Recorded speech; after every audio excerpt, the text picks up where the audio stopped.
Bien, bueno, nuevamente bienvenidos a esta asignatura de neumática. Quiero empezar con una introducción a la neumática. Me gustaría preguntar y dejar abierta la pregunta si alguien conoce a qué se refiere el tema o la palabra neumática.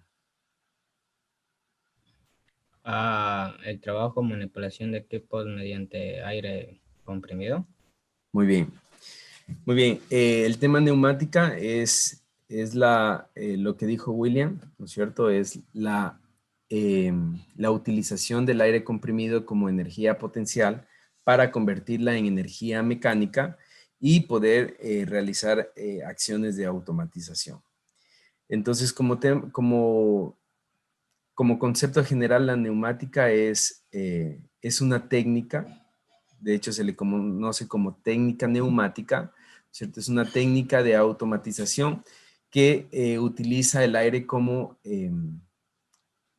comprimido como fuente de energía, ¿ya? Es una técnica neumática que utiliza el aire comprimido am, como fuente de energía. Ahora, dentro de la neumática, o paralela a la neumática, nosotros tenemos el estudio de la hidráulica. El estudio de la hidráulica, o algunos le conocen como oleohidráulica, junto con la neumática, constituyen el complemento ideal para, para cualquier proceso de producción en lo que se refiere a la parte mecánica. Entonces, neumática como la hidráulica son complemento de la mecánica para cualquier proceso de producción moderno. Hoy en día nosotros vemos, por ejemplo, en sistemas, hablemos de los carros, de los automóviles. Los automóviles hoy en día tienen sistemas hidráulicos y también tienen sistemas neumáticos. Probablemente los sistemas neumáticos no los encontremos en los autos pequeños, pero hablando de transportes un poco más grandes, de carga pesada, sí tenemos la presencia de sistemas neumáticos. Por ejemplo, los sistemas neumáticos en un camión de carga pesada está en la seguridad de los frenos. Entonces, algo que algo que pasa es que usted sabe que si estas son las zapatillas de los frenos, ¿no es cierto? Cuando se unen las zapatillas hacia el disco, es decir, cuando presionan las zapatillas el disco, el carro va a frenar. Entonces, qué es lo que sucede en los camiones, en el transporte de carga pesada? Es que los frenos normalmente en su posición normal están frenados. En su posición normal, el transporte de carga pesada está frenado. Ahora, ¿qué es lo que hace que, esto que el freno se quite o que ese seguro se quite? Es el sistema neumático. Entonces, el sistema neumático es el que mueve las zapatillas, ¿no es cierto? Y las abre para que deje de estar frenado. Entonces, ese es un dispositivo de seguridad que permite al transporte de carga pesada que si se daña el sistema neumático, automáticamente se frene el carro y no continúe circulando, ¿no? Por un tema de que se haya dañado. Ahora, en lo que se refiere a procesos automáticos, la neumática tiene presencia desde los años 70, en lo que se refiere a procesos de automatización. Sin embargo, la neumática no ha sido cambiada por otra técnica. Es decir, no hemos cambiado los actuadores neumáticos por un actuador mecánico o por un actuador eléctrico, porque la neumática presenta varias ventajas, ¿no es cierto? La neumática presenta varias ventajas y una de las ventajas es que ante otros actuadores la neumática puede ser, puede ser más rápida y más segura. en los sistemas productivos. Entonces, por ejemplo, cuando hablamos de rapidez, ustedes habrán visto la forma en la que los cilindros del instituto salían y entraban, ¿no? Entonces, hablamos de que un sistema mecánico o un sistema electromecánico no tiene la misma rapidez que un cilindro neumático. Entonces, a eso se refiere con rapidez. El cilindro neumático es mucho más rápido que cualquier otros actuadores y ocupa menos, digamos así, menos energía para realizar su trabajo. Ya que, por ejemplo, si queremos nosotros realizar un trabajo con un sistema o un actuador o un cilindro electromecánico, tendríamos que utilizar un motor, tendríamos que utilizar un perno sin fin, ¿no es cierto? Para que el perno sin fin pueda salir y entrar girando, ¿no es cierto? Esto demanda o esto significa bastante cantidad de energía eléctrica. Sin embargo, cuando nosotros hablamos de un cilindro neumático, nosotros hablamos de que el cilindro neumático solo necesita un pulso y el aire comprimido, que ya se hizo el trabajo de comprimirlo, es el que automáticamente hace que este cilindro salga de manera rápida y vuelva a entrar, ¿no? Entonces, por un lado tenemos que la ventaja principal de los sistemas neumáticos o de los actuadores neumáticos es su rapidez. Y por otro lado, tenemos la seguridad en los sistemas productivos. Entonces, ¿a qué se refiere con la seguridad en los sistemas productivos? Se refiere a que el sistema neumático no son sistemas que presentan riesgos ante ambientes peligrosos como ambientes explosivos. Los sistemas neumáticos no son inflamables, digamos, donde hay riesgos de incendio, donde hay riesgos de explosión, tranquilamente se pueden usar. ¿Por qué? Porque son sistemas cerrados. Tampoco existe riesgo de, por ejemplo, de presión o de fuga de presión que pueda ser dañino para la salud humana. No presentan estos riesgos. Tampoco el aire que utilizan los sistemas neumáticos es dañino, ¿no? De hecho, es el mismo aire que respiramos, es el aire que el sistema neumático utiliza y no es un aire contaminante. O digamos, no es un aire que contamina en mucha proporción, porque sí contamina un poquito, ¿no? Ahora, en su experiencia en formación dual, ¿qué porcentaje de presencia de sistemas neumáticos ustedes han visto? ¿Y dónde?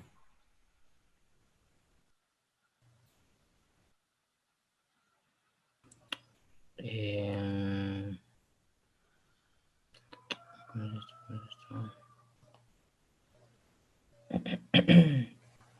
No hay mucho sistema neumático, lo que más existe es hidráulico, sobre todo en el sentido de las petroleras, más manejan hidráulico. Ya, muy bien. Pero han visto sistemas, vamos a ponerlo así, sistemas neumáticos o hidráulicos, ¿en qué porcentaje ustedes lo han visto en su experiencia de formación dual? Pues en ese sentido sí se ha visto bastante. Ya, muy bien. ¿Alguien más? ¿Quieren comentar algún tipo de sistema que han visto? Pues en el Vale los sistemas que básicamente se utilizan más usados que se ha visto son los mecánicos y los hidráulicos. Ya, muy bien. Ya, gracias, William. Bueno, aquí hay algo que determinar y es lo siguiente. La neumática tiene un limitante.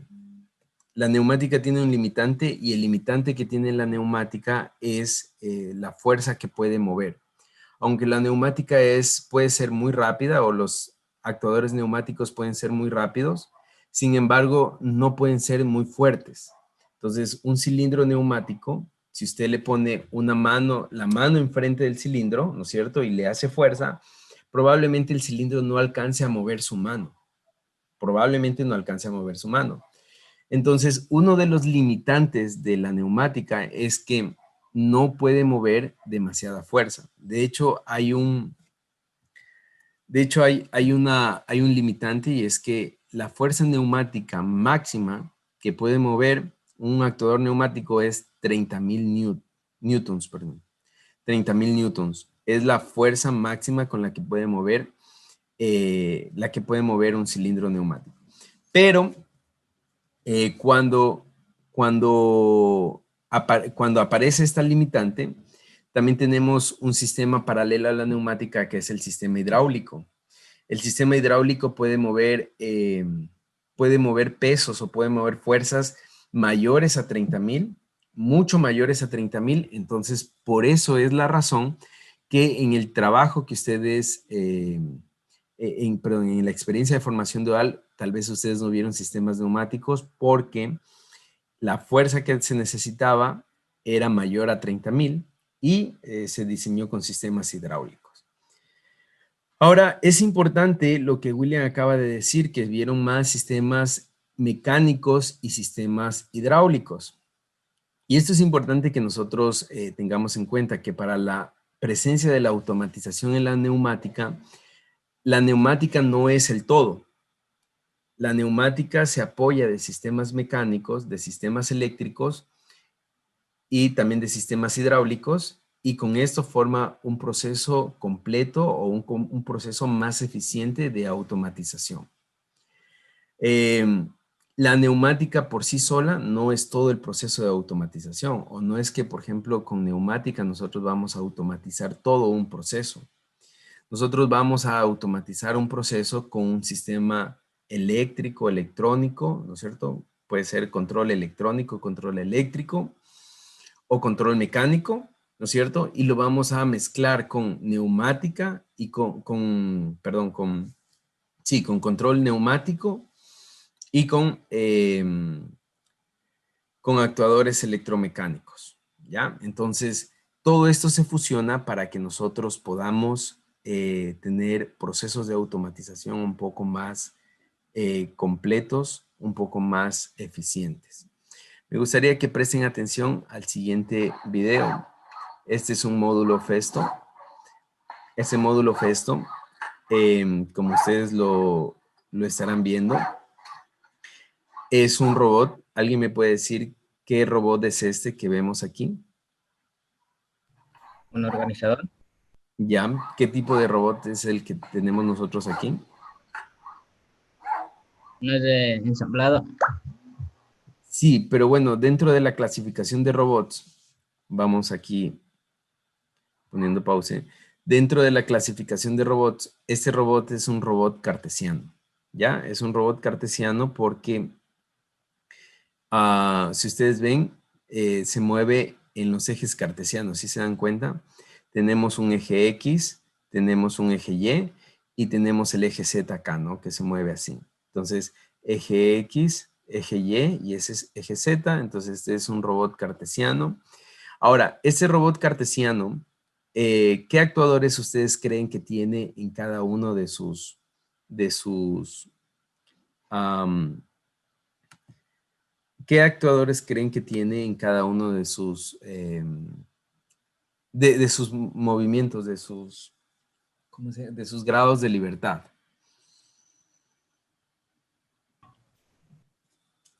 ¿Cómo dijo?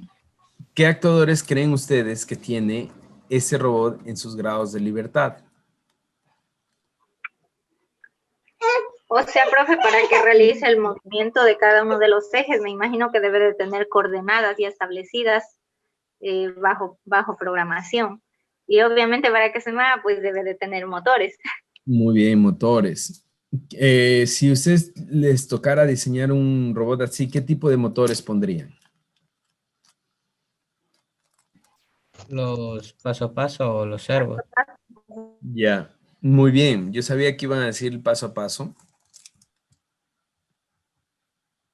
¿Cómo lo supo? Porque espérenme. Ya. Ahora, miren la velocidad con la que se mueve, ¿no? Es similar a una máquina CNC, parece, según yo le veo. Precisión. Sí. Por cierto, ¿qué significa máquina CNC? Pueden consultar en internet.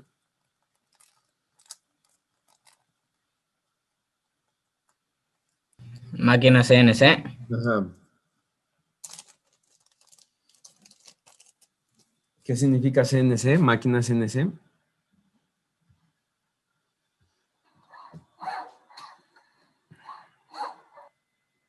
Bueno, hasta que consulten.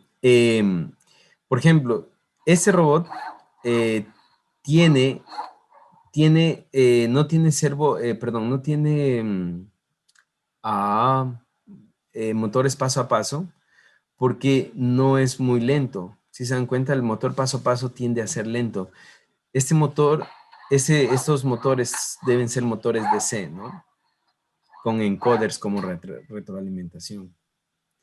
Ahora, aquí nosotros tenemos una pinza. En la pinza es una pinza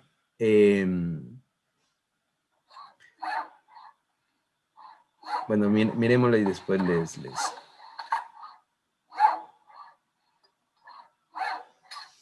les hago las preguntas.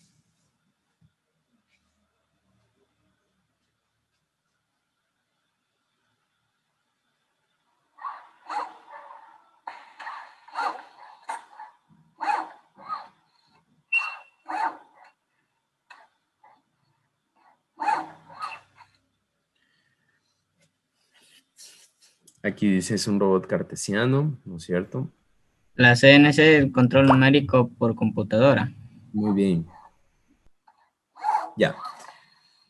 Listo. Vamos a ver. Primero, este robot tiene actuadores eléctricos, ¿no es cierto? Los actuadores están entre motores DC y servomotores, ¿ya? También tiene, para la sujeción, tiene una pinza. Para la sujeción tiene una pinza. La pinza es una pinza neumática con un sujetador de electroimán. No sé si ustedes lograron verlo, pero en ese punto, veamos si...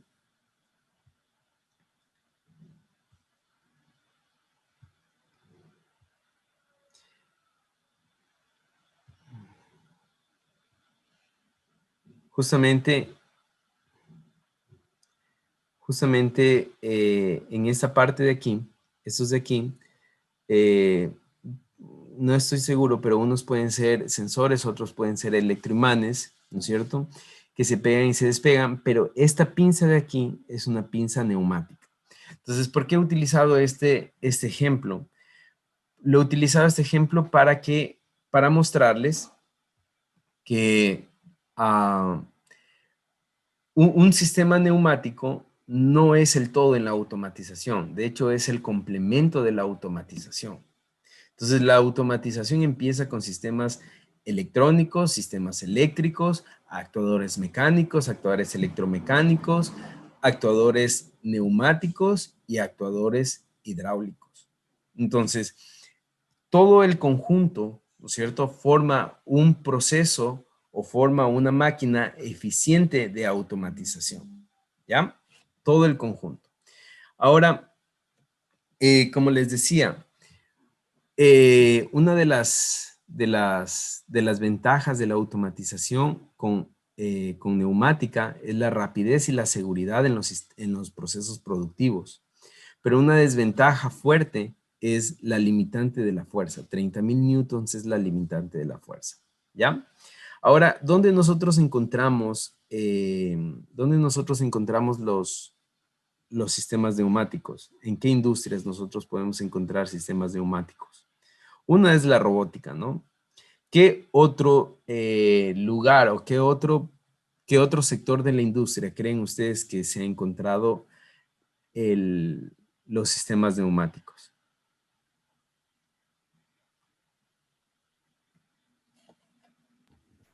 En parte, en lo que es Producción.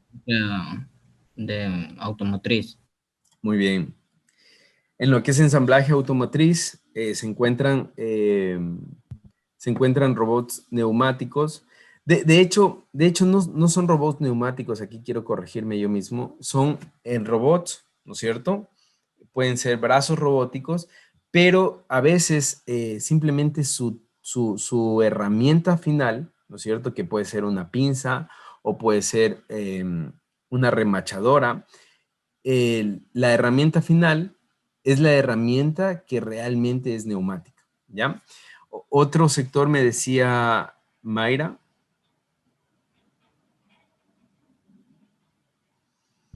En las de producción, ¿De producción de qué?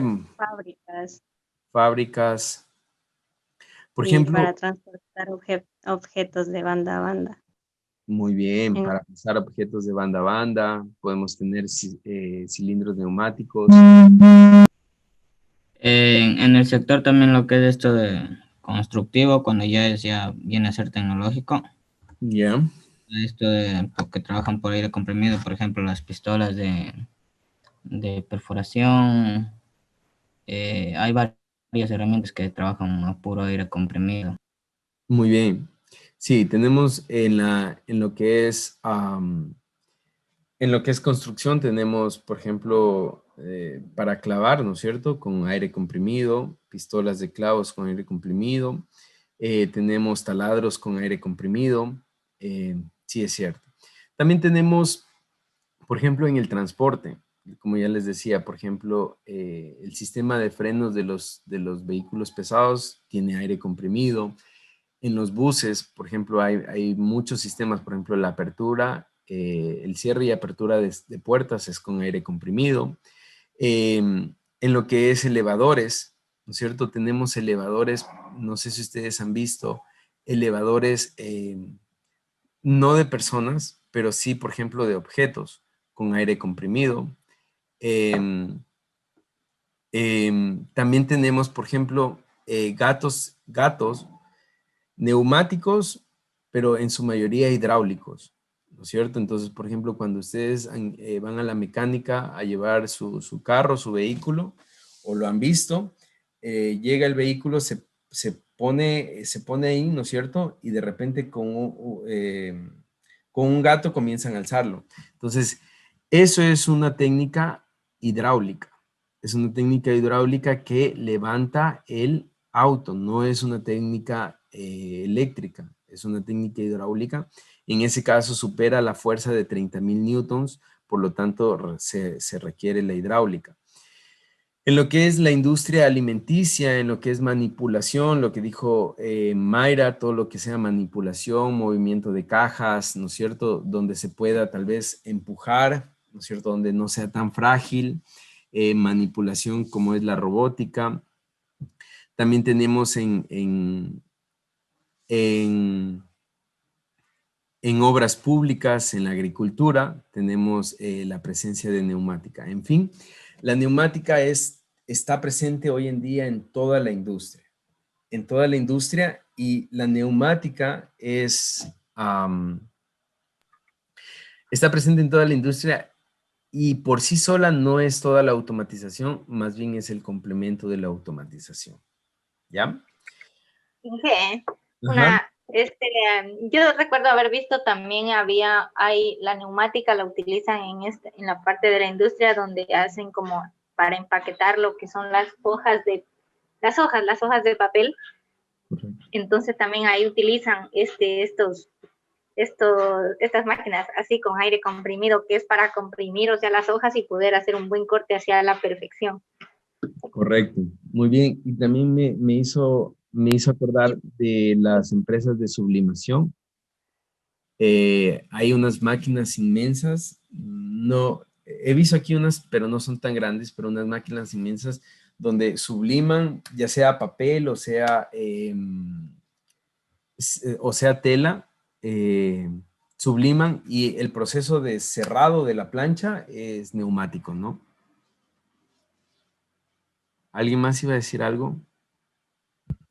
Yo, mire, se A ver. dio un caso, Ujú. bueno, esto ya es como, no sé si viene el caso. En un día normal estaba una volqueta parqueada allá al frente Ya. y después de un tiempo, ¡boom!, explotó y las llantas empezaron a prenderse.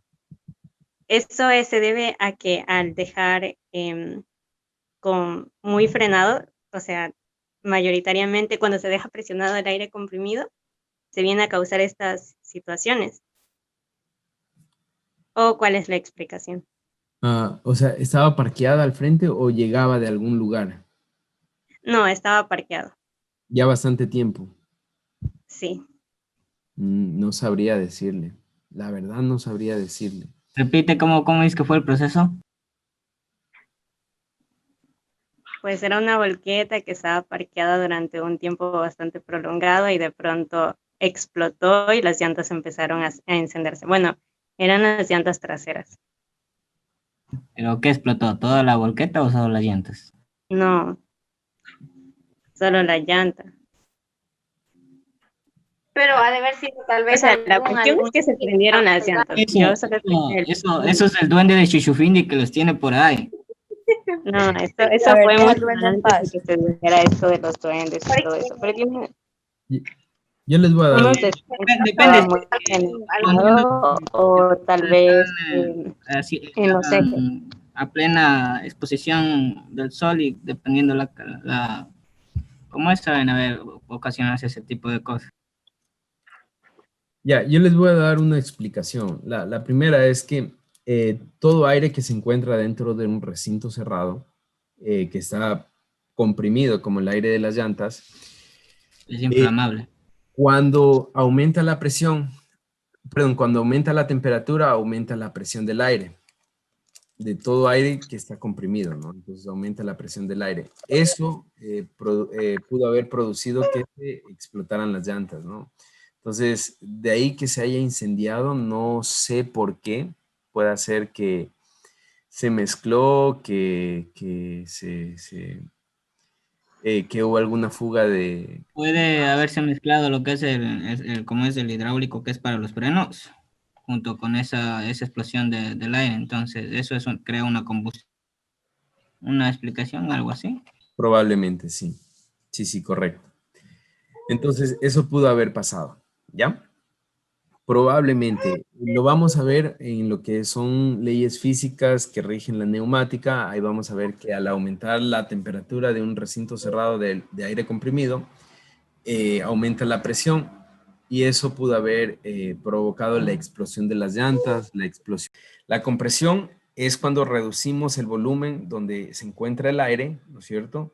Y hace que las partículas estén más cercas unas de otras y comiencen a intentar moverse, ¿no es cierto? Comiencen a intentar moverse, ¿no? Cuando el aire está en expansión, las partículas comienzan a alejarse y comienzan a estar en reposo. Ahora, la compresión es la energía potencial. La compresión es la energía potencial, ¿no es cierto?, que nosotros tenemos. Esto que se produce cuando las partículas están demasiado cerca y cuando las partículas quieren estar en su estado de reposo, esto es lo que nosotros conocemos como energía potencial del aire, ¿no es cierto? Ahora, esas son las dos características, la compresión y la expansión de todo gas. Ahora, el aire de por sí es el mejor gas o el gas más de mejores características que nosotros conocemos. El aire es el gas que tiene las mejores características, ¿no? Entonces,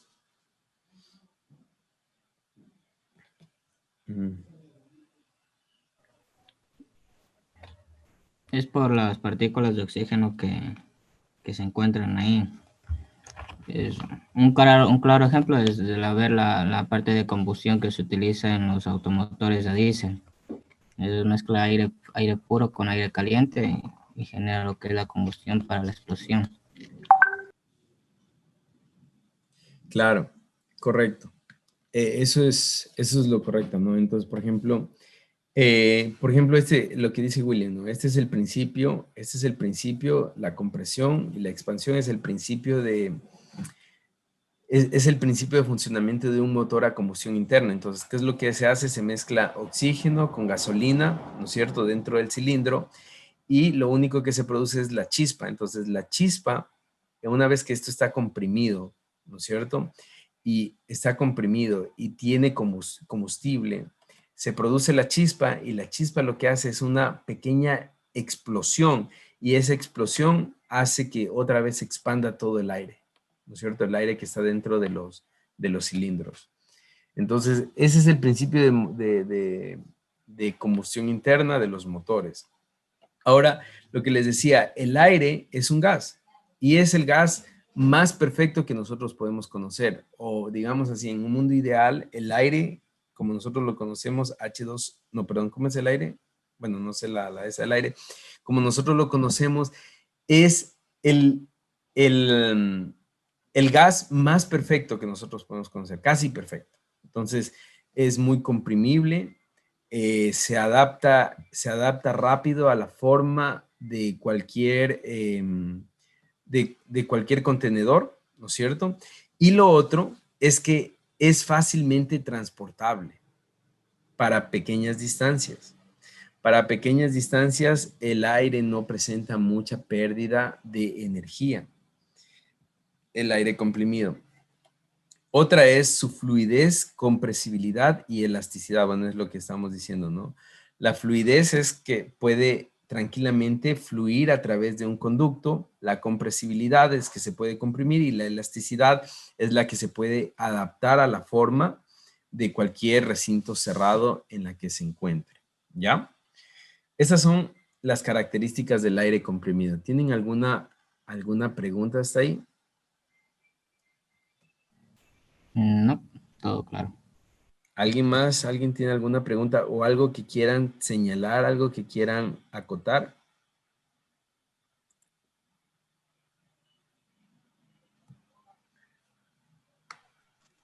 No creo por mi parte tampoco. Ya.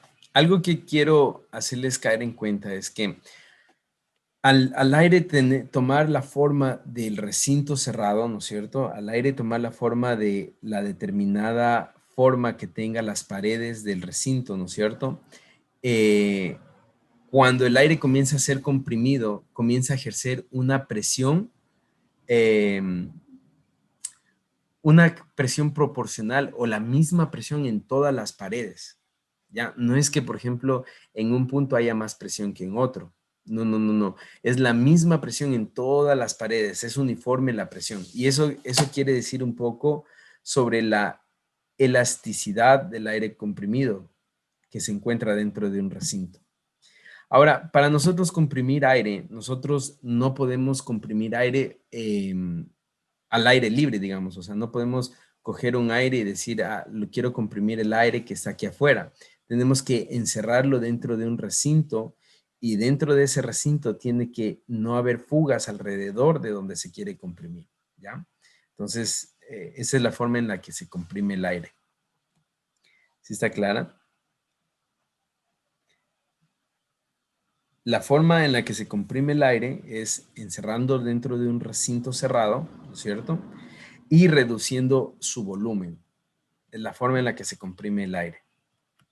Muy bien.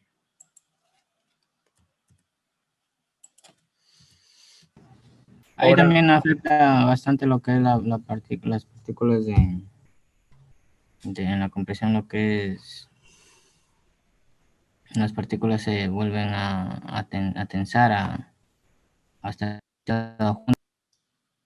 perdón, ¿puedes repetir lo que decía? Siga. Ya. Entonces, bien, ahora, bueno, vamos a ver algunas características del aire comprimido. Dentro de las características del aire comprimido tenemos que el aire comprimido se comporta como un amortiguador, ¿no es cierto? Por ejemplo, nosotros tenemos, esto ya lo vamos a ver más adelante, tenemos cilindros de doble efecto y de simple efecto. Lo digo esto porque ustedes ya han visto el módulo que tenemos en el instituto. Entonces, el cilindro de doble efecto, el cilindro de simple efecto, como se ve aquí, tiene un resorte, ¿no es cierto? Este resorte, cuando el aire ingresa aquí, ¿no es cierto? Esto es aire comprimido, lo que está en azul es aire comprimido. Cuando el aire ingresa aquí, el cilindro sale, ¿no es cierto? Y cuando el aire, cuando ya deja de ingresar aire, ¿no es cierto? El resorte intenta volver a su estado natural, es decir, a este estado de acá. Pero si no hubiera este aire de aquí, esta cámara llena de aire, es probable que este cilindro volviera, ¿no es cierto?, con mucha fuerza y comience y golpee en estos topes de aquí. Golpee esta parte de aquí con estos topes de aquí. Entonces, al golpear, obviamente se reduce la vida útil. Entonces, ¿qué hace el aire? El aire que está en la recámara funciona como un perfecto amortiguador. ¿Ya? Otra cosa que hace el aire, bueno, otra característica del aire es que es antideflagrante. ¿Qué quiere decir antideflagrante?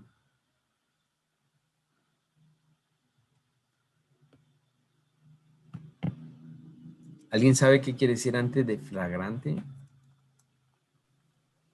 Profe, eso no es como, digamos así, como que, o sea, tiene una combustión, pero sin ser explosiva.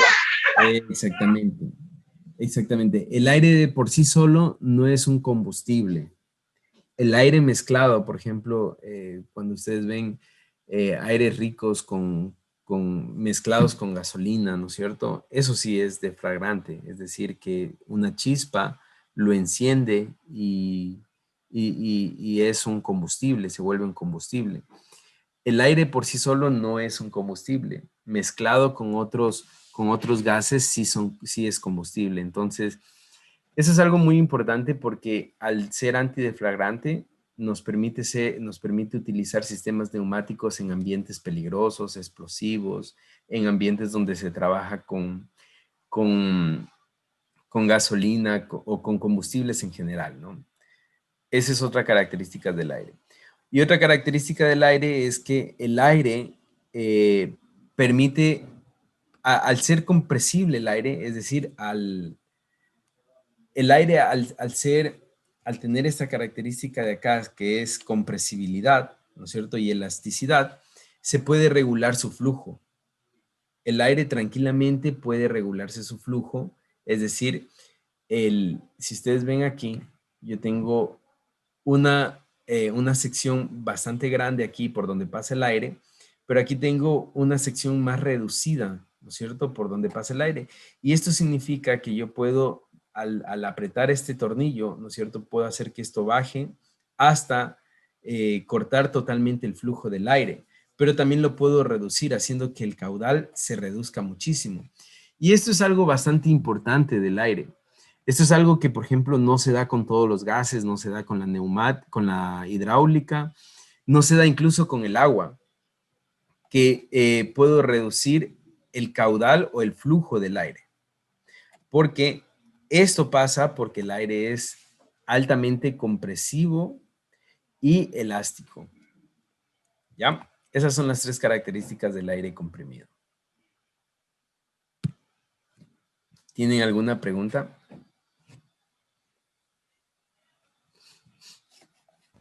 No. No. Como lo de no se puede reducir o aumentar el flujo de aire. Eso de ahí, vuélvalo a explicar, por Ya. favor. El aire puede regularse en su flujo. Es decir, yo, por ejemplo, aquí yo tengo una válvula reguladora de caudal. Entonces, esta válvula reguladora tiene una cámara o tiene una tubería, ¿no es cierto? Aquí se conecta la tubería de aire que tiene un diámetro, ¿no es cierto? Bastante grande, igual acá. Pero aquí yo puedo, con este tornillo, puedo reducir tanto el paso del flujo que, sí, el diámetro, puedo reducir el área por donde circula el aire, que puedo reducir el flujo del aire. Entonces, el aire, al ser compresible, no se va a regresar, sino se va a comenzar a comprimir aquí, pero lo único que se va a regular es que el flujo va a pasar más lentamente. ¿Sí está claro? Ya, sí.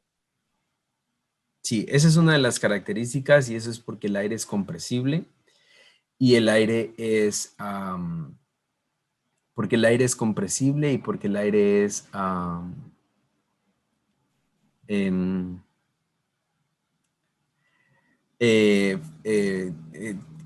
aquí está, compresible y elástico. Ahora, por ejemplo, ¿qué pasaría si nosotros tuviéramos aquí agua, no? Si nosotros tuviéramos agua, se formaría el efecto Venturi, que es diferente al aire.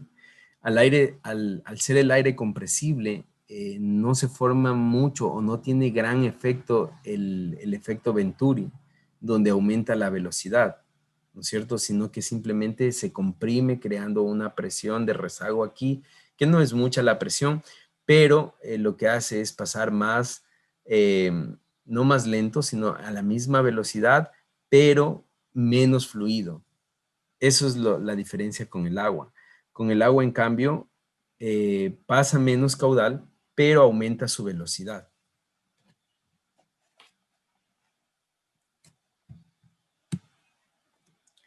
Bien, vamos. Pero, por ejemplo, Sí, es claro, que yo dígame. sigo pensando que sí puede explosionar. Por ejemplo, si es que se ejerce la presión, se reduce el caudal del paso de aire, ¿cierto? Ajá. Pero en caso de que no se lo haga y siga emanando más y siga ejerciendo un poco más de presión y todo el tiempo se queda así presionado, sí puede, sí puede Explotar. aumentar la temperatura y explosionar, ¿no? La temperatura aumenta. eh, a ver, la temperatura puede aumentar por dos razones. Por un factor externo, que puede ser el sol o puede ser un agente de, de aumento de temperatura, como una llama o algo así. O puede aumentar la temperatura por el rozamiento, por la circulación de aire. Entonces, cuando hay mucha circulación de aire por una tubería, la tubería comienza a calentarse. Entonces, cuando la tubería comienza a calentarse, hay aumento de temperatura, como tal cual como pasa en los, ah, ¿cómo se llama? En los cables, ¿no? Que aumenta la temperatura en los cables, así también aumenta la temperatura en en las tuberías de aire. Pero en el caso de las llantas, yo sí creo, personalmente creo que la explicación más acertada es que al estar mucho tiempo parada, ¿no es cierto? Y al tener mucho calor afuera, las llantas comenzaron a inflarse, a inflarse, a inflarse, porque el aumento de temperatura aumenta la presión interna de las llantas. Entonces eso terminó haciendo que las llantas explotaran.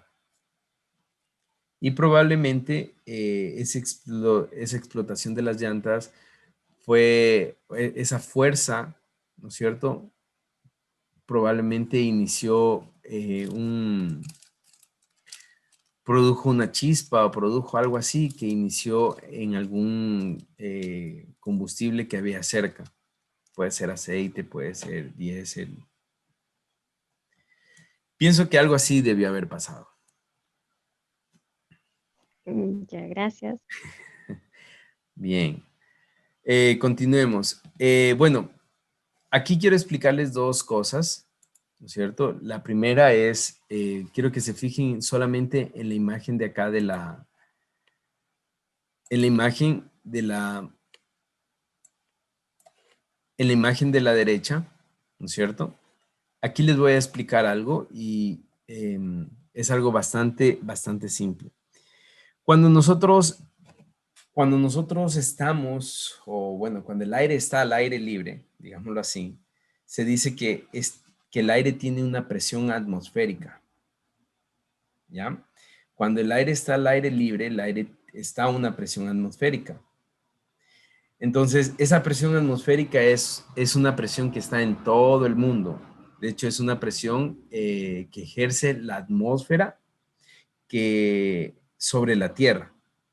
Es como que nosotros fuéramos un recinto cerrado. De hecho, la Tierra es como un recinto cerrado, ¿no es cierto? Donde la atmósfera lo que hace es hacer que el aire no se escape de la Tierra. La atmósfera es como una capa invisible que hace que el aire no se escape de la Tierra y se mantenga a una presión atmosférica. Entonces, cuando el aire está así, cuando tenemos aire libre, ¿no es cierto? Eso es una presión atmosférica, ¿ya? Ahora, cuando nosotros cogemos desde ese punto de la presión atmosférica, ¿no es cierto? Y metemos en un recinto cerrado y comenzamos a reducir su volumen, ¿no es cierto? Comenzamos a generar una presión. Esa presión que se produce dentro del recinto cerrado, eso se llama presión relativa. ¿Ya? ¿Sí estamos claros? El aire que nosotros comprimimos dentro de un recinto cerrado, ¿no es cierto? Como en este caso, aquí, ¿no es cierto? Por ejemplo, nosotros, digamos que aquí está sin presión. El aire, las partículas están en reposo, ¿no es cierto? No hay presión, ¿no es cierto? Hemos sacado todo. Entonces, la misma presión que está del aire libre está aquí adentro. Entonces, es la presión atmosférica. La que está aquí es la presión atmosférica. Pero mientras nosotros comenzamos a presionar y a presionar, comienza a generarse una presión dentro de este recinto cerrado. Esa presión que comienza a generarse, que es una presión más elevada que la presión atmosférica, esa presión es una presión relativa, como se ve aquí. ¿Sí está claro?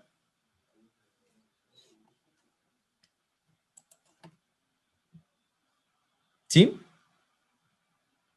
Les voy a invocar. Janet, William, Mayra. Sí, yo sé, ya se lo dije. ¿Está claro? Sara, Tony, Lady. ¿Está claro? Inge. Sí, Inge.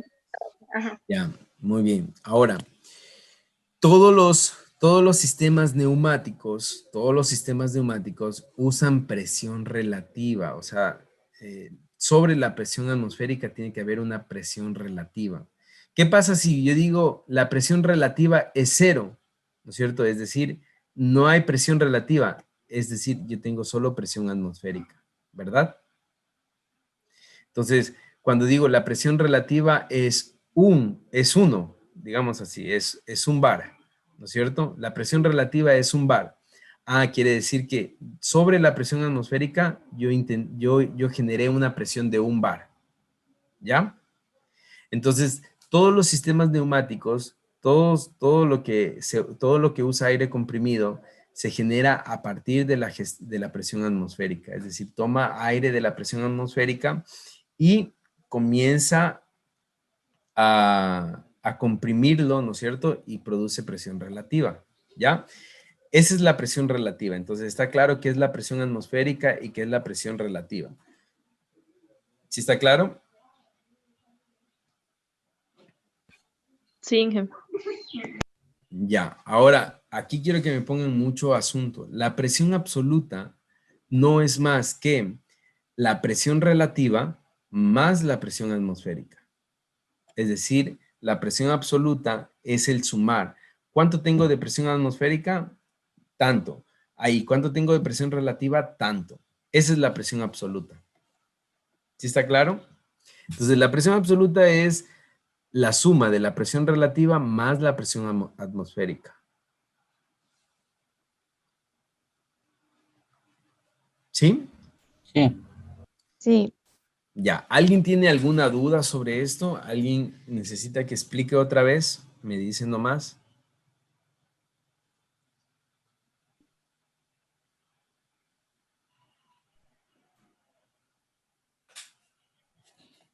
Muy bien. Supongo que todo está claro, ¿no? Mucho ojo que desde el día de mañana ya puedo tomar prueba, ¿no? Bien, ¿Cómo? entonces, vamos a ver. Si ¿Prueba, está dijo? claro. No, podría ser, como no podría ser. Ah, Entonces, si está claro esto, si tengo ya claro la presión atmosférica y la presión relativa, ¿no es cierto? Y que la presión absoluta es la suma de las dos. Les voy a hacer una pregunta. Si yo tengo un sistema neumático y en el sistema neumático tengo un compresor y después del compresor tengo un manómetro, el manómetro me marca 10 PSIs. Esos 10 PSIs, ¿qué es? ¿Presión relativa o presión absoluta?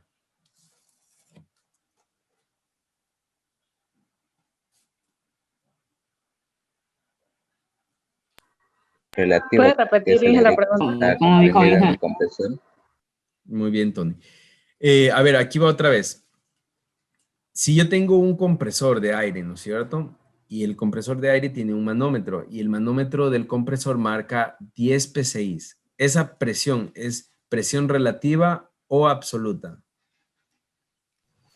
La absoluta. Ya, ¿alguien más?